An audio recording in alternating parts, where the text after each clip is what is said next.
Welcome to this edition of Business Spotlight. I am Ramakanta Bhattacharjee, a business and executive coach, and I have created this series to shine a light on purpose-driven entrepreneurs whose stories offer both inspiration and practical wisdom. Today, I am thrilled to be joined by Patrick Emokpae, founder and CEO of FluidInsight, an AI-driven sensor technology company, turning fluid data into actionable insight. Patrick has over 20 years of experience working with clients like Deutsche Bank and Shell. Patrick began building FluidInsight from his kitchen table in 2014, and the company has since been recognized as one of Western Canada's top AI startups. Patrick, great to have you here. Very nice to be here.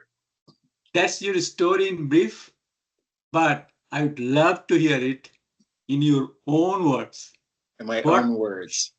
What should our audience know about you and FluidInsight?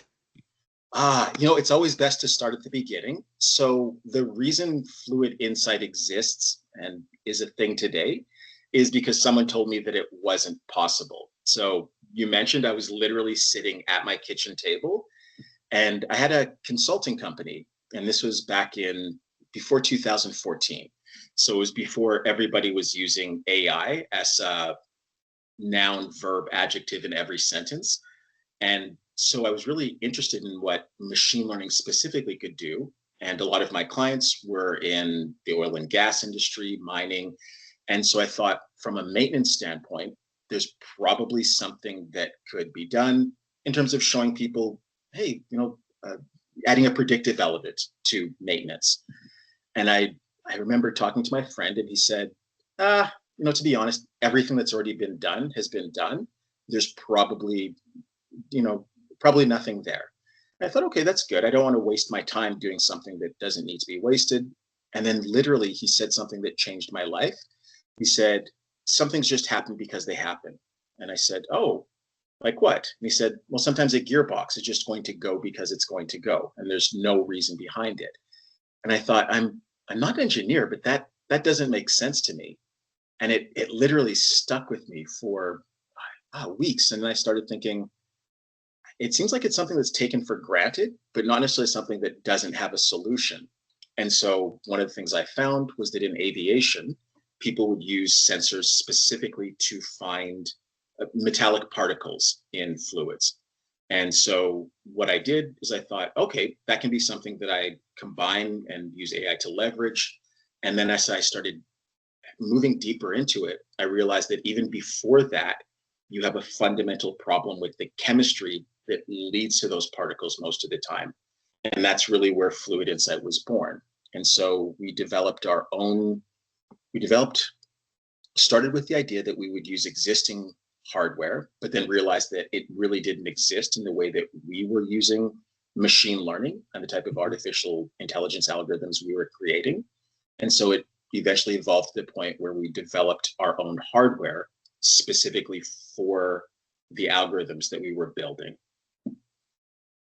So listening to you, one thing, come to my mind, so I was told, that impossible, but I treat it as I am possible. Yes. So what you are saying that somebody told you that it's not possible, and then you took the challenge. 100%. Yeah. And it literally is against every fiber of my being to believe that things aren't possible. And so, I don't like the idea of things either happening for no reason or people just accepting that, no, there's no way to do it. And that was really the dawn of FluidInsight. It was the catalyst for everything. So that was your defining moment, that when somebody said that. In our origin story, that would have been that moment where the orchestra starts to play and the journey starts. So how did you turn your kitchen table idea into a recognized AI technology company?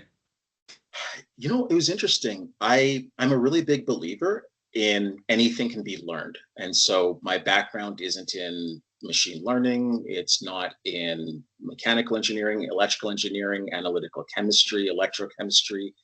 And it was literally with the idea that I knew what I wanted to be possible. And that was being able to give people the same kind of insight that they would get by taking a manual sample, sending it to a lab, and seeing the results. I wanted to make that possible in line and in real time, continuously.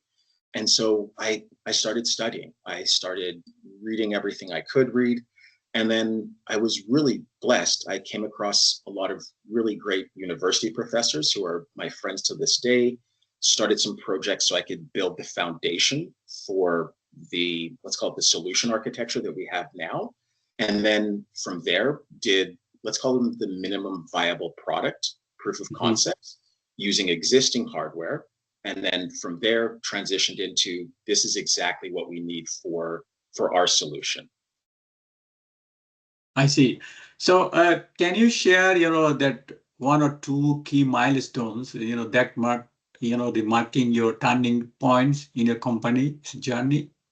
Yeah, I would say let's start with one of the most recent milestones. So we have some really, really amazing people that we have some really amazing people that we work with. And I would say one of the biggest milestones would have been, especially coming out of COVID, being able to establish a tentpole client in Fort McMurray, really great company called Heavy Metal Equipment, and being able to deploy our solution to roll it out beginning to their fleet, being able to actually see the data coming from our hardware through our algorithms, everything else, and actually see the value that that could create. That was for us not just validation, but it felt really good because it really does take a village. Go fast, go alone, go far, go together. And so that was really the epitome of that in terms of just collaborating, including the client to deliver on a vision. I see. So, because this is what you are doing, your company doing is very much technical. So Mhm. in a simple language, will you just tell our, the viewers that what real world impact, have Yeah, your solutions had for clients so that people can understand, because it's very much absolutely. technical. Yeah. So let me walk through what was and what is with FluidInsight. So what was, give you a specific example. Our client, part of their fleet involves heavy equipment. So massive mining haul trucks. They're like tanks that happen to be stories high. They're the biggest trucks in the world. And these things cost up to, let's say, $9.8 million. And even just a simple oil change on these cost up to $20,000. They make thousands of dollars an hour for their clients. And so, what they would normally do to make sure that everything's fine with these assets is, let's say, once a month or once every 2 months, they would take a manual sample from the engine. They would label that sample, send it to a lab, wait days or weeks, and then they would get those results back, rinse and repeat. And so the entire reason that people take these samples is because they have to make sure that everything's running okay. Because not okay, that translates to, well, potentially catastrophic failures. It translates to lubricant changes that they don't need to make, or just even decisions that aren't based on the best facts. And so with our solution, we have actually, let me show you. So our sensor goes directly in line and hydraulic hoses run to it. And the fluid that they would normally send to a lab just stays in the system, it circulates through, and they're able to see exactly the same type of information that they would get from a lab in line and in real time. And so, in terms of the real world impact for them, one of the biggest things was they didn't want to change their lubricant just because they wanted to do it as a decision based decision. And so, with our solution, they were able to move even across the entire fleet for these assets from 500 hours to over 750, which doesn't seem like a lot. But the thing is, every time you do a lubricant change that doesn't need to be done, it's a lose-lose proposition. So one, you're losing on all of the cost of that. And again, it's about $20,000 to do a lubricant change between the lubricant, the labor, the filters, ancillary repairs, all those other things. But then on top of that, you're also losing out on the revenue that that asset would have made while it's working. And so across the fleet, it added up. That changed from 500 to 750. Just that alone was over $19 million a year in additional revenue and reduced costs for them and their clients.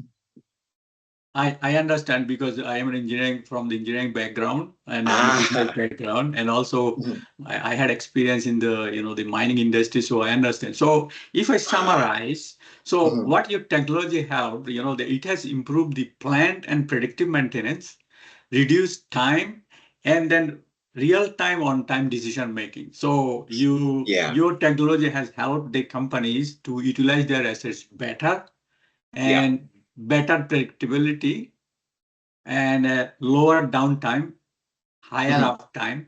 So these are the facilities, and ultimately everything converted into money. So am I correct what I'm summarizing?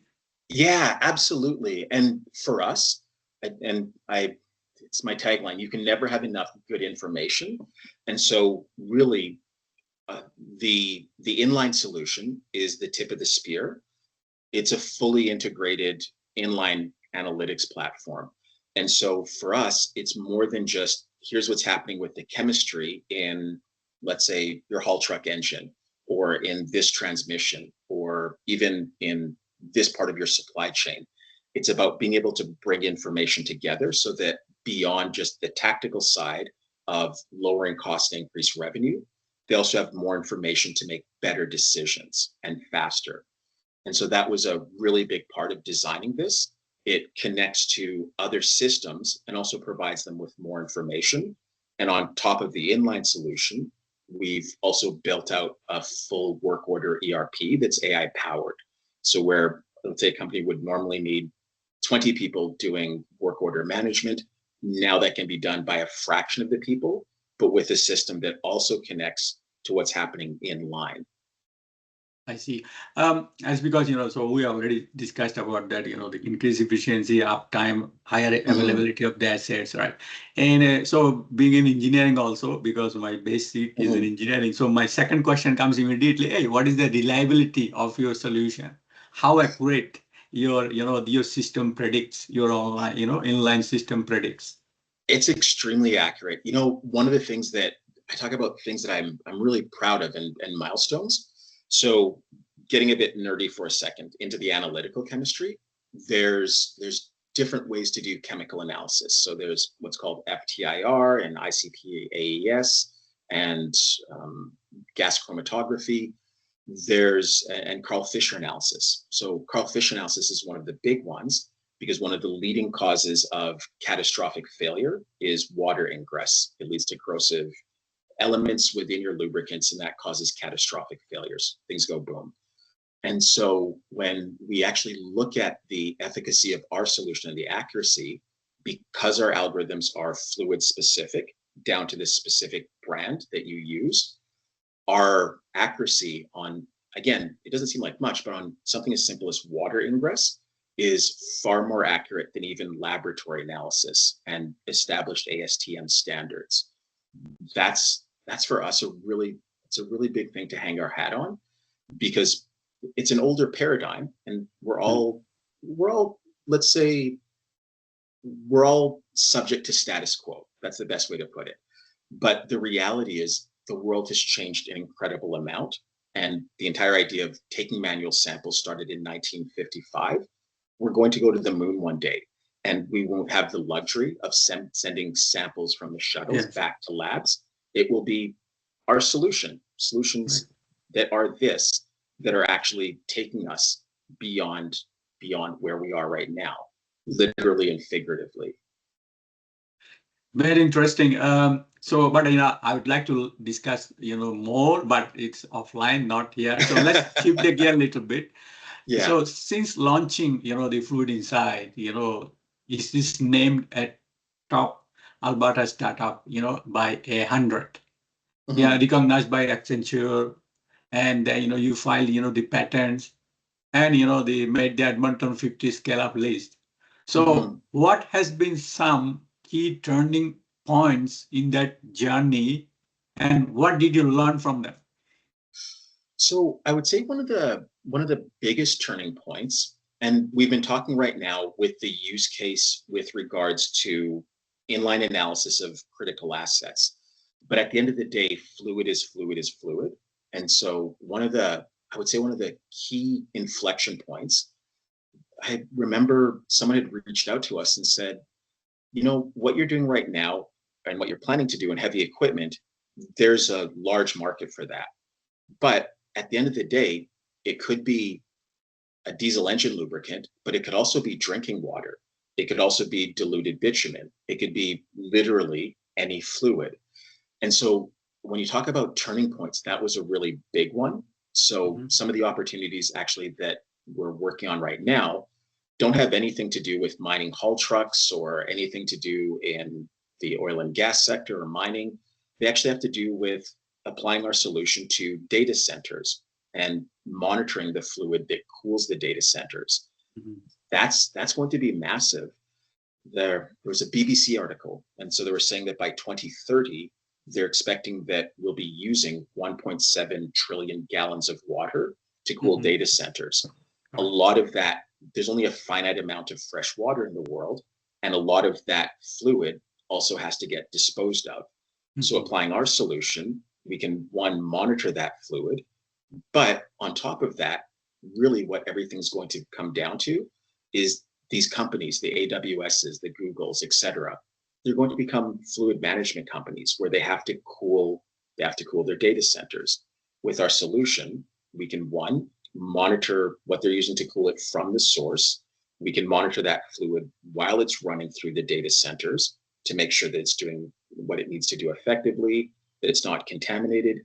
But then the really exciting part is afterwards, we're instead of the paradigm right now where they dispose of it, okay, we're analyzing this through the entire process.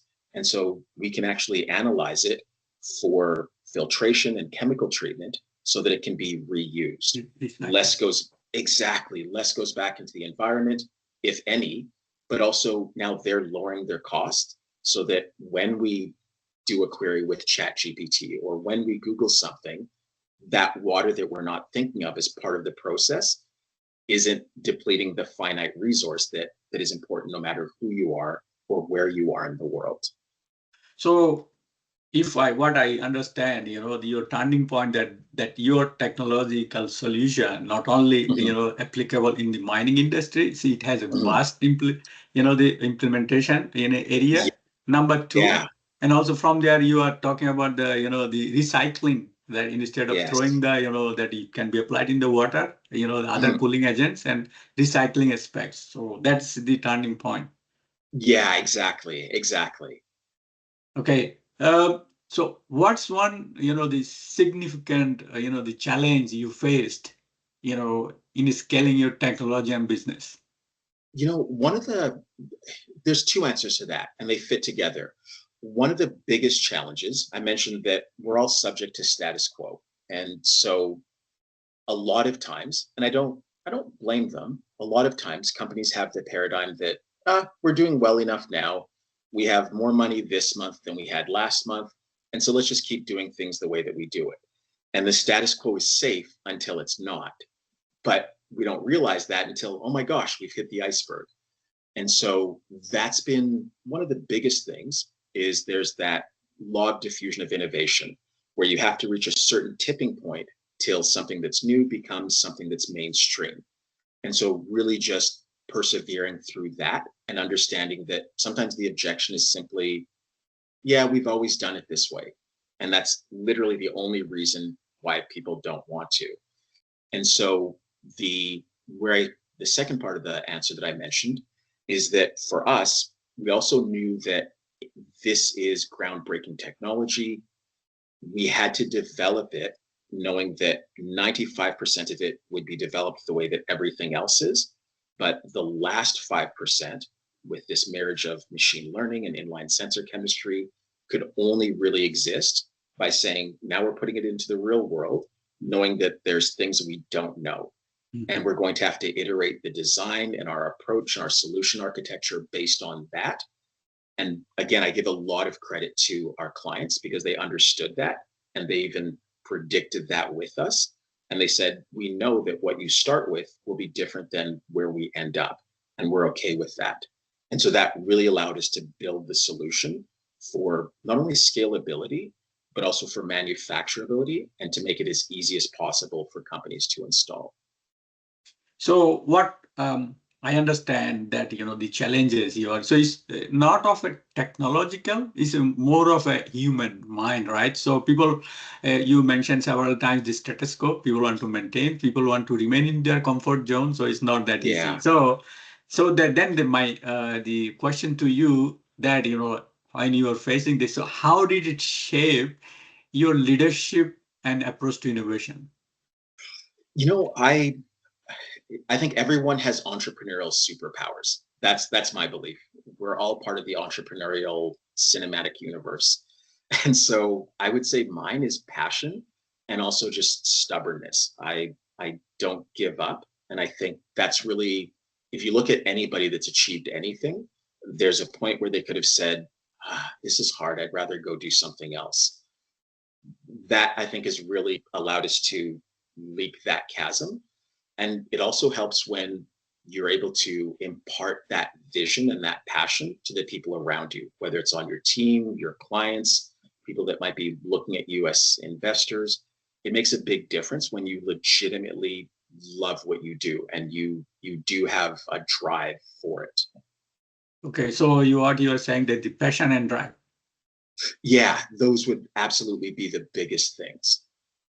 So being, you are an, the innovator, the top, founding a top AI startup.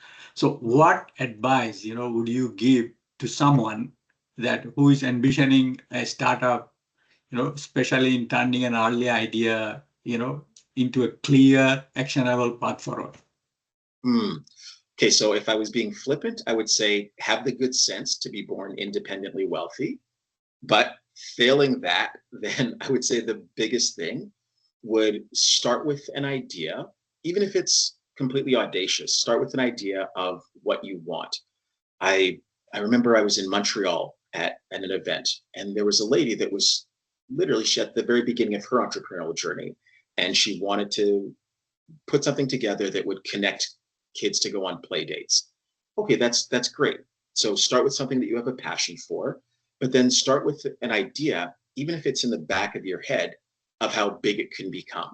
Even if it sounds completely ludicrous, write that down, talk about it with people that you trust so that you can actually bring that into the real world. I'm a really big believer in if you can visualize something, you can actualize something. And so I think that's where everything starts, to answer your question. Yeah. So yes. So you said that, in the leadership, the passion and drive. So again, it comes to there, right? So if someone has an idea, don't give up, they talk to people, and, and then work on it. So, and bring it to, so that's the, advice you are giving to someone who has an idea and wants to make it a feasible company. Yeah. And really when we think about people that achieve great things, there's that tip of the mountain paradigm where you only see the tip of the mountain, you don't see how much is beneath it. Yeah. And there's always going to be people that tell you, no, you can't. No, you're not able to. No, this is a bad idea. There was this actor, and they said, you have a funny sounding last name, you look kind of funny, and you have an accent. You're not going to make it. And the actor said, no, I have this crazy idea that I am. He eventually became the governor of California. And prior to that, he was Arnold Schwarzenegger. He still is Arnold Schwarzenegger. But it started because he had this idea and this belief that he was willing to work for. And he wasn't going to let anybody tell him that what were disadvantages would always be disadvantages. And so his funny looking body isn't that funny looking anymore. And his name is something we'll never forget because it's different. And his accent is iconic.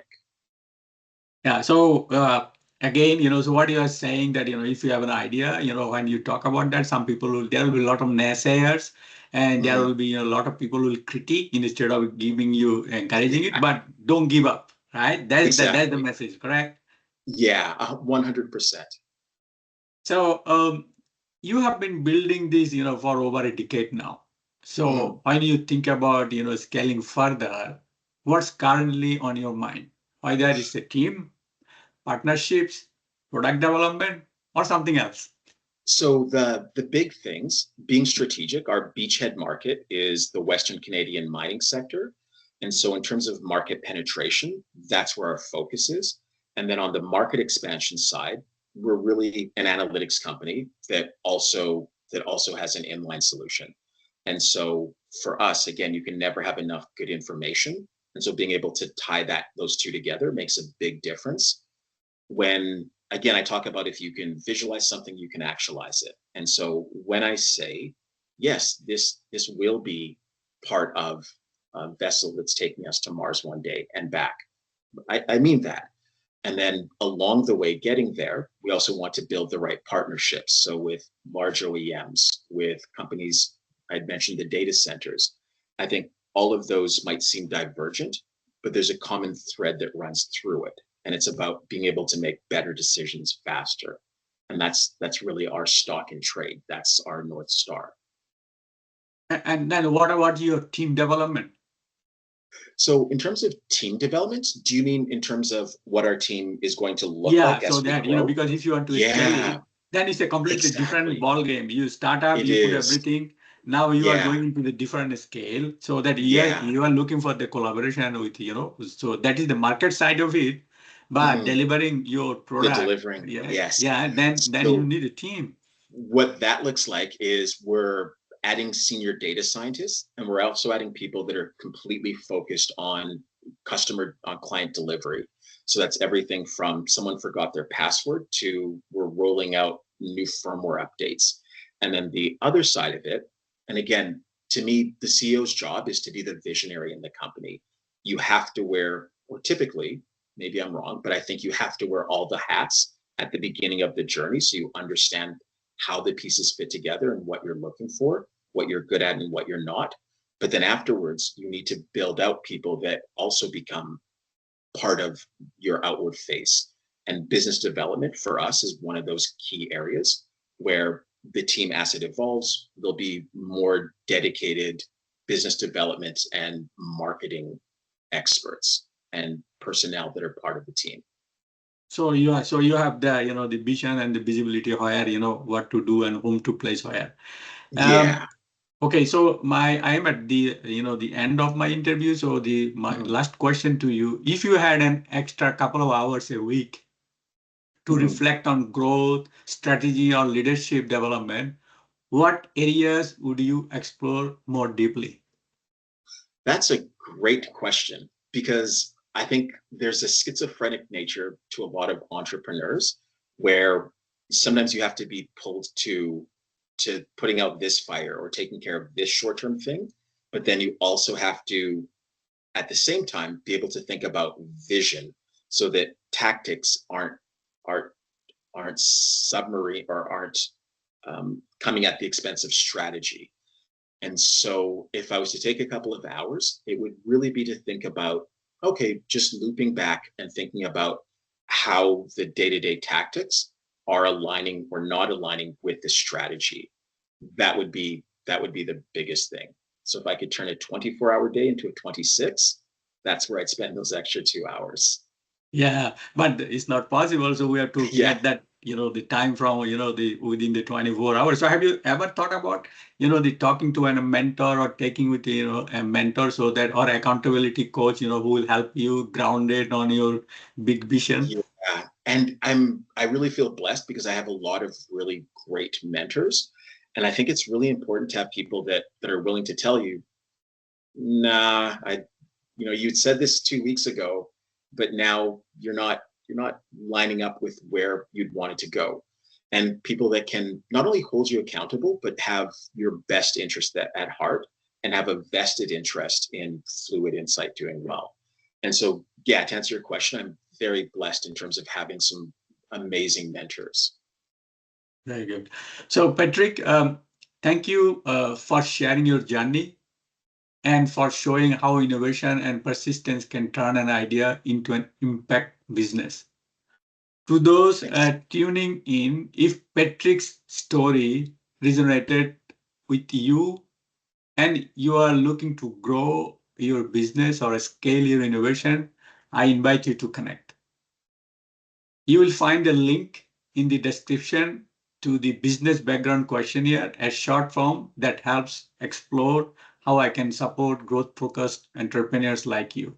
And of course, don't forget to like, share, and follow to help us spotlight more changemakers like Patrick. Patrick, this was a pleasure. Thanks again. Thank you for having me.